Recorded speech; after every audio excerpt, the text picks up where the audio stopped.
Welcome to everybody to this very special event. I want to thank everybody for coming. I particularly want to thank and welcome all the members of Glen's family who are here today.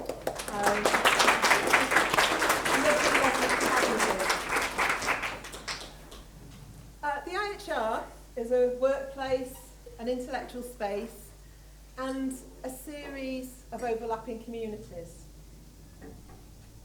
Communities are often built on the actions of individuals who create and shape spaces where we can thrive together. Glen was one of those shapers. Someone who knew that the Institute didn't just play host. Hello?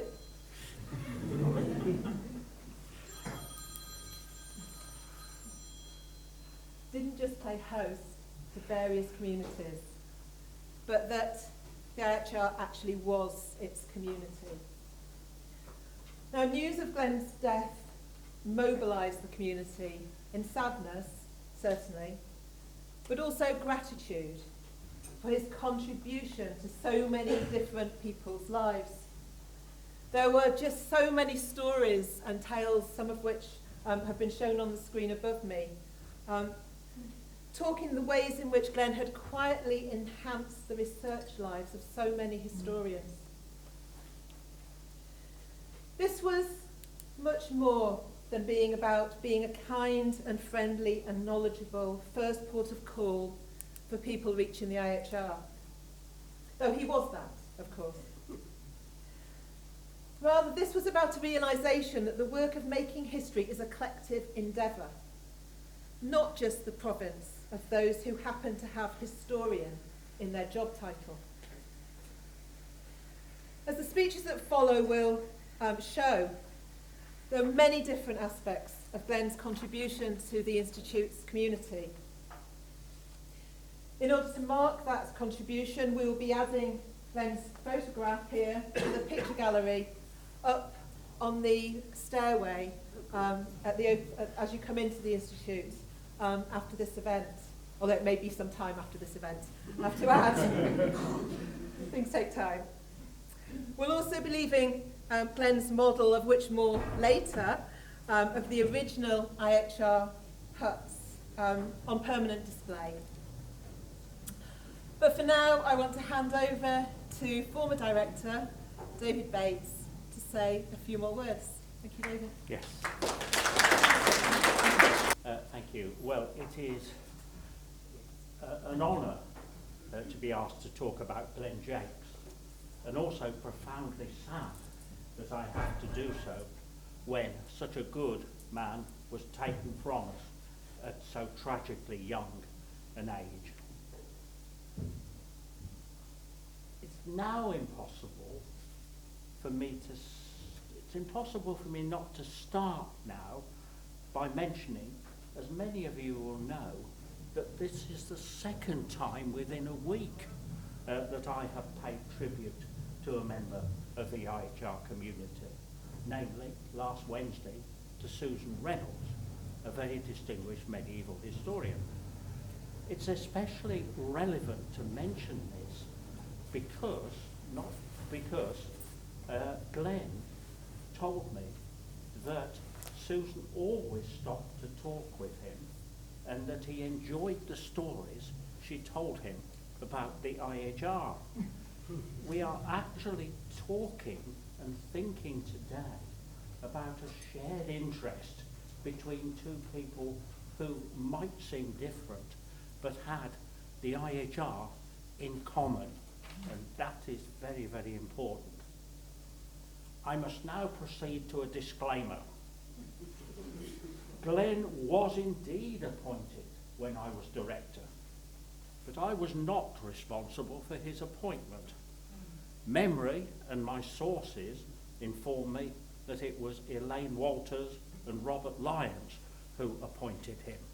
And Robert is here and might wish to add something to what I am saying. I will leave that to him. Yeah.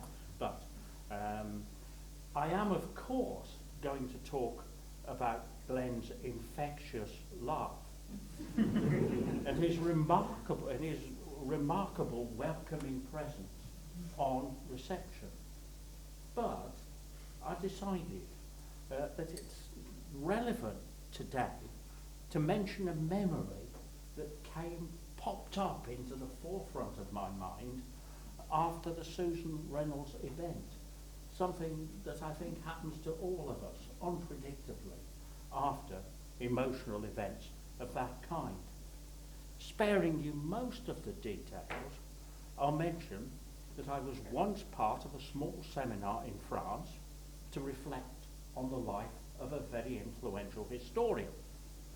There was much discussion of historical writing, as we should be, but as we were drawing to a close, the chair announced that for me, that is, me, and for him, this was not a matter of history, or just a matter of history, but of life. In due course, I realised that this came into my mind because there are influences that are so strong that they shape one's life. And the relevance of that memory springing up must be clear to all of you who knew Glen. It's not just that he brought so much to the IHR clearly brought a lot to him. To stand in a line at reception when there was a queue, and to listen to Glen explaining the IHR to a newcomer, or enlightening a more regular visitor about something or other, was to listen to someone who was deeply informed about and committed to the IHR. Could Elaine and Robert have known that the man they were appointing would go on to attend seminars and, of course, to make this magnificent model? Could they have known this? I doubt it. Robert can, of course, contradict me if he wishes to do so. But over the 55 years that I have been coming to the IHR in one way or another, I have come to know many people whose lives were changed by the IHR and who have made a huge personal contribution to it. Their lives have been changed, hence my little story, but also the IHR has changed their lives. Glen Jacques clearly belongs in that community of IHR people. It is wonderful and right that this model will be on display and that Glen's photo will be on the stairs. Whenever I arrived at the IHR, after I had ceased to be director, Glen would always greet me warmly, something along the lines of, "Hello, Professor." He continued to address me as Professor in our email exchanges after he left the IHR. Never David. I was always, in his mind, the director at the time he was appointed. It's ultimately the warmth of the greeting and the manifest good humour that mattered. In thinking about this interrelationship so profitable between Glen Jacques and the IHR, my almost concluding thoughts go out to the members of Glen's family who are here today. For all of us gathered here, he was a truly remarkable man, and it is that we must communicate to you. And I must also mention those who knew Glen well at the IHR over many years, many of whom are gathered in this room as readers, visitors and staff. And finally, selecting from that group, I'm going to mention Beresford, who was appointed a little after Glen, I think by Robert Lyons and by Elaine Walters, and to Munir, who is such a warm and welcoming presence now, and he is there. Yes. No, I mean, it is always, in a way, that Munir almost learnt the job, I suspect, from Glen. That may or may not be the case, but I feel a continuum, and also, of course, a difference when I arrive. Yeah. Yeah. And finally, I must express my thanks to everyone who has organised this event and ensured that the model, not quite completed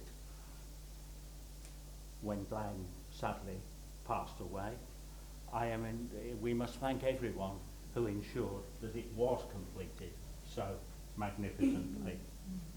I think that Glen would be pleased that the model is here. And I think he would be pleased that we are gathered to admire it and to think of him today. Thank you very much.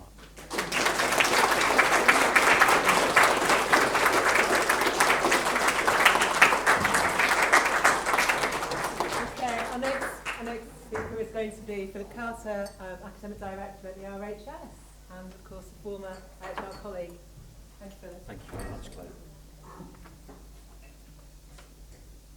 It's a great privilege to be asked to speak about Glen this evening, and I'm very grateful to Kate and Claire for asking me to do so. It's also a great responsibility, because Glen is so special to so many people, and each of us have our own memories of him. What I hope to offer is just one perspective from a former colleague, someone who, like many here, worked and saw Glen on a daily basis. I knew Glen for a relatively short period of time, between 2016, when I started at the Institute, and March 2020, when, with COVID apparent, we packed up and left the building. In the months after, we kept in touch, but I didn't visit Glen at home, as others did. We were last in touch in January 2022, after a proposed trip to Hackney was called off due to another COVID outbreak. It was then, I thought, a cancellation, though it's now a lost opportunity I deeply regret. So my time knowing and working with Glen is relatively short. Many of you knew him better and did far more for him, especially from 2020. Nonetheless, I hope my brief remarks do you, and of course Glen, justice, and go some way to capture Glen's influence on the Institute from the perspective of a colleague. To those of us who worked with him, Glen quickly became an ally and a friend. These friendships extended across the school and the wider university. For those at the IHR, were especially blessed to have Glen close at hand. He was often the first and the last person we encountered on a daily basis, and he became a touchstone of consideration and kindness in the sometimes ever so slightly crazy world of academia. In those encounters, there was invariably time for a chat. Glen, it's fair to say, liked a chat. Indeed, 5, 10, 15, 20 or 25 minutes here and there were mandatory and much anticipated parts of any working day. For many, our friendships with Glen were founded in words about anything and everything, typically while leaning on an IHR turnstile. There are many dimensions to Glen's life, including his great skill as a model maker, about which we'll hear more next. But it's Glen's love and talent for conversation that I valued most. My recollections of Glen therefore draw on these turnstile chats. I'd like to touch on 3 qualities that made Glen such a vibrant and special person to me, and I hope to you also. I'll turn shortly to Glen's gift for curiosity, and then Glen's talent for family and friends. But I'll begin, and David has already mentioned this, with Glen's laughter. The Institute's imposing architecture makes for an echoey space. The sound of a book trolley or a seminar crowd travels widely. But no sound was more prevalent or more welcome than Glen's laughter. Coming into earshot as you descended down the stairs to reception or rising up the stairwell from a half landing. Glen laughed easily, and he laughed a lot. As you neared him, he was halfway there, drawing you towards him with a broad grin, hand up, palm out in customary greeting. He would first giggle, then chuckle, and then open up into full laughter, often with many tears. It was great fun to make Glen laugh, and it was very easy indeed. He too liked to tease. He could be cheeky, and he had a lovely quick wit. A mere word, look, or gesture was often all it took to set off the giggling again. I suspect we all had running jokes we enjoyed with Glen, ones that were picked up wherever we last left off.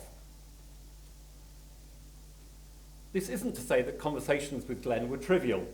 Rather, that Glen had a gift for laughter that came from his core generosity and warmth. This is all the more remarkable because Glen also faced challenges and indignities on a daily basis that would have utterly defeated most of us. His closest friends tell me that these challenges were, of course, an immense burden to him. It's the mark of a truly exceptional person to face such unfairness in life and yet be remembered for laughter. The second quality I recall from conversations with Glen were his enthusiasms. Glen had many interests and passions. With you, he will have discussed many subjects, I'm sure. But I remember conversations about the history of Hackney that he was researching, his cooking, box set remakes, including Hawaii Five-0, and journeys back to the barren and sometimes wobbly landscapes of 1970s space dramas, such as Blake 7 and Space 1999. Like laughter, Glen did enthusiasm very well indeed. Underlying it was his curiosity and readiness to be delighted. I couldn't believe it was a phrase Glen used often, spoken not from a place of indignation, but the joy of discovery. Glen was also, to an extraordinary degree, curious about each of us, how we were, how things were going, what had happened when, and so on. He remembered the details of our lives and asked because he cared about us and listened when we replied, as we did too of Glen. Which brings me to my final quality, Glen's talent for family and friends. Glen's family, and good and sometimes bad things that happen to all of our loved ones, was another topic of our conversations. From these, it was abundantly clear how much he cared for and was proud of his family, his mum and his nieces and nephews especially. Many of the chats about Glen's cooking were really about family gatherings, new recipes and familiar staples prepared for weekend visits, of which he spoke on Thursdays and Fridays, preparation days, and Mondays, success and leftovers. I'm sure Glen family know this, but I hope it's good to hear just how much a proud presence you were in Glen's professional life. And then there is Glen's gift for friendship. In the weeks after Glen's death, many people sent in notes, recollections, and tributes to be passed to his family. The first thing that strikes you about this list is that everyone is here. There are former students, technicians, directors, fellows of the British Academy, professors, academics, support staff, researchers, librarians, caterers, and conveners. They come from the IHR, from the school, the wider university, as well as from British, European, and North American academia. To all on this list, and many others, Glen was integral to the IHR experience. As one person put it, whenever I was able to visit the Institute, Glen was part of the treat. For another, no visit to the IHR was complete without Glen's blessing. This owed much, of course, to the professionalism of Glen, who, like Beresford, Munir, and others, have kept and still keep the Institute going, welcoming hesitant visitors, waving those who've lost their cards through, and directing late seminar goers. The treats and blessings are of a different magnitude altogether. They speak to the deep kindness, consideration, courtesy, and friendship. Of these, Glen was the epitome. To those he worked with, he was the best of colleagues. To us all, he was, and he remains, the finest of people. I'm Justin Colton. I'm one of two IHR colleagues who took on finishing off and displaying Glen's model. I guess we were quite lucky that there were two of us who had an interest in model making, who picked up where Glen left off. But personally, I knew Glen when I was a reader and a junior fellow of the Institute. I guess I must have, thinking about it just now, I think I must have first met him in 2007. And I think from the very first time I met him, he remembered my name and remembered the seminar that I said I was coming in to go to, and never forgot me in that way.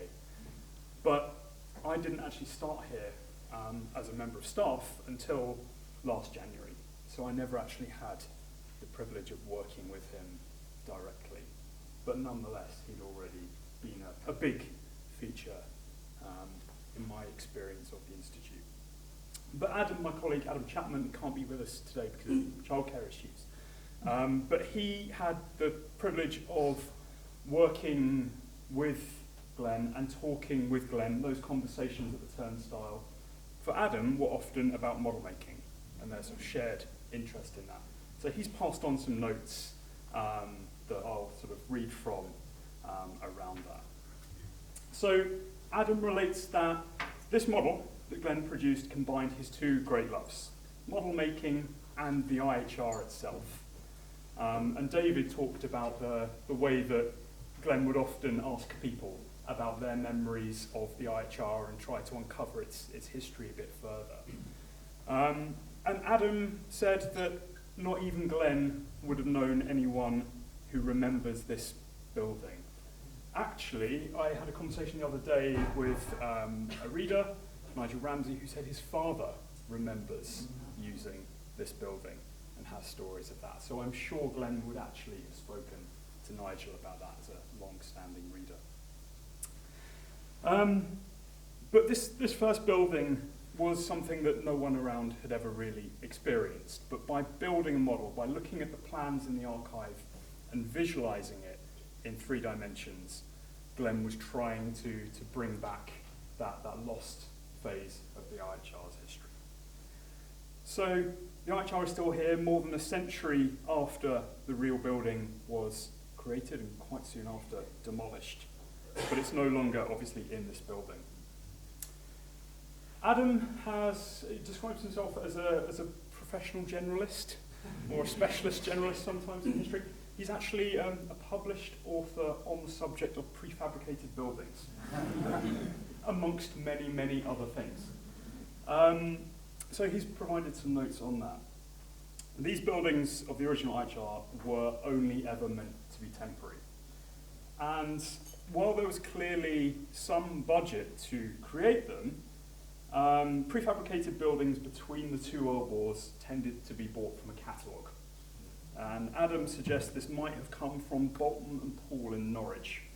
There are many other companies, especially in the Black Country, who could supply anything from garden sheds to barns, seaside piers, and churches to suit all pockets, often involving lots of corrugated iron, or from war surplus materials. Half the church or village halls in Britain started out that way. But the IHR had a little bit more money, so rather than corrugated iron, they splashed out. They brought in the architects, and they brought in the wonder material of the age, asbestos. In the scale of things, it was quite posh. Asbestos, as the interwar wonder material, was waterproof, fireproof, and eventually deadly. But it was put together with quality timber framing. It's nonetheless still a prefab, made in a factory, and brought onto site. But as things go, it was a nice one. It was tailor-made for the job of academic accommodation. It had space for a library. It had living space for the caretaker. You might see some skylights in this part. This is where the caretaker and the original receptionist actually lived. Along with, out the back, and not on the original plans, a separate building for the bindery, where books were prepared and maintained.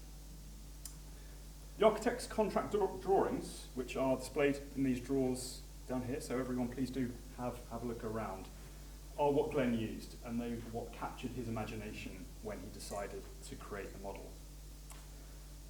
as Adam understands it from those conversations at the turnstile, this wasn't the kind of modelling that Glen usually did. He built kits and did incredibly creative things with them, especially with lights. Apparently, Adam remembers a USS Enterprise with lots of light effects and things like that, and that certainly chimes with the box sets and retro science fiction, doesn't it? So making a model like this was a bit of a departure for him. All of the roof lines, those of us who make models know, are incredibly difficult to calculate and measure out and put together, but he's very effectively done that here. The model itself is made to quite large scale. It would have been a lot easier to move around if it was about half the size of what it is now. But it's a compromise between what's feasible to move around, but also what's practical for your hands to actually make. And he's chosen a scale which is often used for model cars and model railways, which meant he was able to use those pre-made figures and things like that. And apparently that was an important part of his original vision. So it's all made from plastic sheet. Each section, all of the timber framing is all cut out separately. It's incredibly intricate, and amazing patience must have gone into the creation of this. He originally planned to do an interior as well. There were plans for all the bookcases and things like that, and there were lots of lights. Again, he was going to light up inside so you could see the readers and the bookshelves and everything inside. But you have to know where to stop. And at the last phase that he didn't finish himself was the windows, and he'd made them opaque so you wouldn't actually be able to see inside. So the main thing that Adam and I did was to put the windows in and then assemble all of the separate parts in a way that would work here. So we've put some bracing and things like that, things that unfortunately Glen ran out of time to do. But we hope that Glen would be proud of the result. And seeing it more or less, I think, as he intended it to look, is just one legacy amongst many, I think, of Glen's time at the IHR and the great pleasure of working with him at the Institute.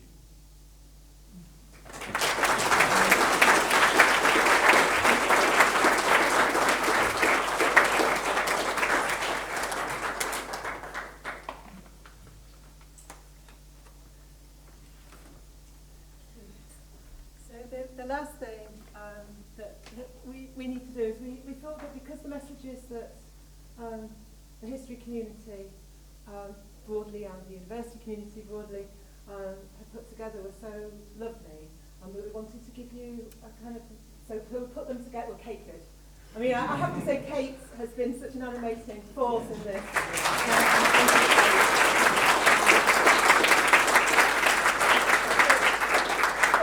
Together, and we wanted you to have them.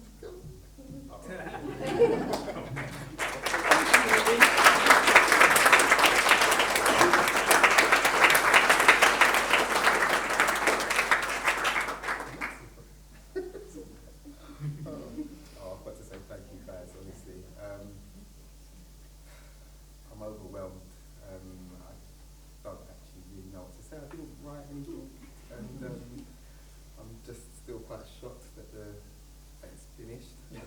I wrapped everything in bubble wrap. I put it in Munir's van and I let it go, and now I'm seeing it like this, so it's just wonderful. I think he'd be surprised himself, and I don't know if he expected, well, I didn't really think he expected to get as far as he did, and then he kind of was trying in his last week to get everything, or to do as much as he could, or in his last month or so, but he wasn't able to do it, and I just think he'd be chuffed right now, so thank you so much. And the turnout, for us, we haven't met hardly any of you, and we're sorry we can't actually go around to each person, but